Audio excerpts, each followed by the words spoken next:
I'm gonna hop right in. You know, I said it before.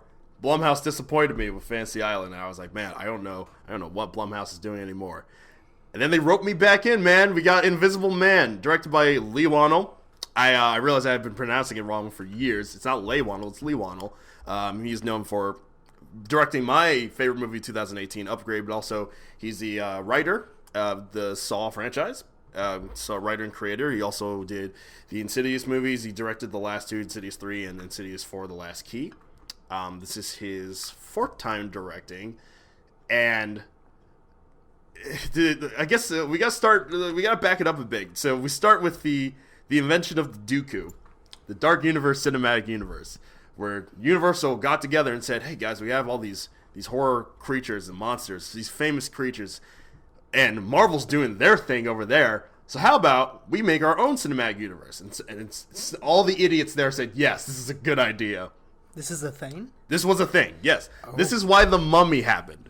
Oh. Do you not remember when they opened up and said the Dark Universe? No. That's what they were building up to. So essentially what they did, and they had actors signed on, they essentially wanted to make a superhero group out of horror creatures. That's why Tom Cruise at the end of The Mummy, he basically gets the mummy powers, and he goes off to save the world for some reason. Anyway, the original plan was going to be Javier Bardem as Frankenstein. It was going to be Johnny Depp as the Invisible Man. It was going to be, The Rock as the Wolfman. It was a whole thing.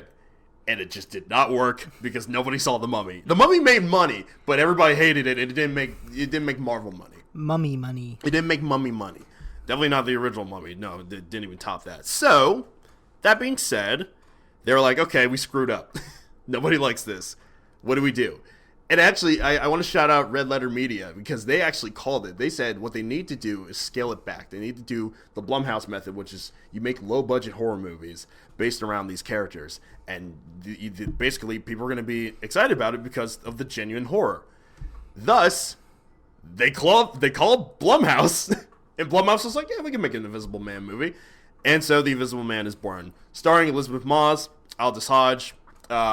Essentially is a woman about a woman who leaves an abusive relationship, and her abuser ends up killing himself. He's a rich scientist and ends up leaving her $5 million, as long as she's of sound of mind and not arrested for any criminal charge or anything like that. However, very quickly into the movie, she starts noticing certain things happening around her, around the house, and then she starts to believe that, oh no, he's not dead, he faked his death, and he's just found a way to become invisible. And at that point, nobody believes her, but as the movie goes on, you honestly are kind of teeter-tottering between, is she crazy or is she not? This movie, I knew it was going to be good, because I really trust Leigh Whannel as a director and as a writer. I think Upgrade was kind of the thing that made me say, yes, I'm looking forward to whatever you're doing. The Saw franchise kind of ended up being a bit stale, but it was very one-note. But him doing original ideas is really coming off strong. But Upgrade was your favorite movie of 2 years ago? Of 2018, yeah. Because it was a wholly original idea. It blew me out of water. I had such a good time watching that movie. And he just shows that he's incredibly competent at the directing game. This movie is incredible. Really well shot. And knows how to make fear out of nothing. We watched this movie in an empty theater, and I told you before the movie, I was like, I think this movie's going to make me really nervous about sitting in a theater by myself, because the idea of somebody, like even in this apartment, I keep looking down this hallway and thinking, somebody could be right there. The idea that somebody is invisible and you just don't know they're around you, they could be doing anything, is hopefully terrifying to me. And this movie really sells it. There are moments where the camera's following Elizabeth Moss, and then it pans off to just show an empty room. And you just kind of sit there thinking, he's right there. And it just makes you feel so uncomfortable. For one, I have to shout out Elizabeth Moss, who really, in terms of acting, carries this movie. I mean, everybody does a really great job. Like you said, Aldous Hodge, actually, I'm really glad he's in this movie because he's a great actor. But Elizabeth Moss, from the get-go, from the moment this movie starts, you were just on her side and you were in it. You know what she's going through. She just conveys such misery on her face. And as the movie goes along, just seeing her deteriorate mentally is so great. People mainly know her. I mean, we know her from Mad Men, but a lot of people know her now from Handmaid's Tale, and she pretty much shows that same amount of stress from that show in this movie. The camera work is very similar to Upgrade in terms of really moving with the actors through certain motions. It also there are a lot of long takes in this movie that I noticed. It really gives the actors chances to really act and use the space to their advantage. Certain action scenes, my God, they are just so well shot and really give you no break to like breathe because you're just seeing people get thrown around in horrific ways. This movie, the idea that this movie managed to make nothing terrifying is great. It's honestly in a way kind of similar to like what M. Night Shyamalan was trying to do with like The Happening, of like you just see open space and you're like, we gotta run. This movie excels at in a very, very great way. This is truthfully, I keep jumping between The Gentleman and this, but this might be my favorite movie of the year so far.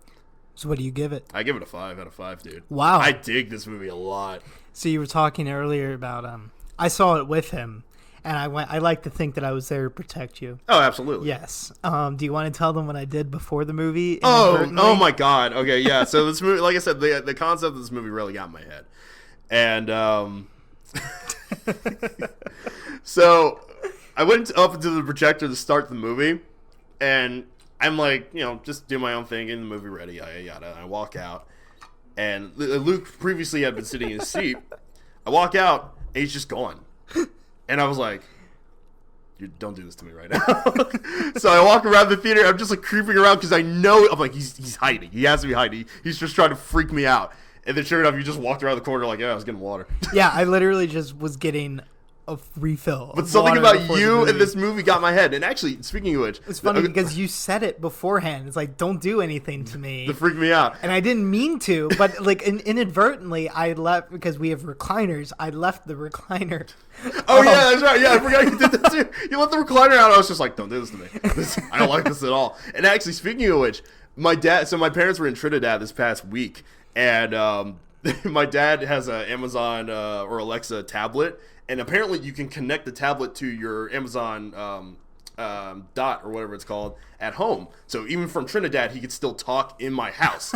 So the day after I saw Invisible Man, I was home alone, and I just hear a voice upstairs, and I know my sister went to work because she said bye. And I'm like, what the f*** is going on? And I walk upstairs, and sure enough, it's like my dad, the Amazon is blinking, and he's like, hey, what's up, son? And I'm like, Dad, don't do this to me. It was terrifying. This movie's awesome. It really gets in your head. I love it. Yeah, I loved it too. Not that I'm doing the official review, but like I really liked it. And like Erik said, I really appreciated the camera techniques that were used. And like he mentioned like panning to a different side, but sometimes it was a case of like going out of focus on Elizabeth Moss's character and just having focusing focus on the background. But yeah, with nothing there. And like we were looking throughout most of the film trying to see like, oh, like is the curtain gonna move, stuff like that. It's a really interesting experience. And also shout out to the sound design, because we saw it in our biggest and loudest theater, and I'm sure in fact I'll test it today when I go see it in 2 hours. But they do this thing where if you listen closely enough, you can hear little movements around you. The movie will make you so paranoid just for hearing the smallest thing in the background saying, oh crap, he's behind her, or oh, he's over there, oh, he's over there. This movie's so good. This movie rocks.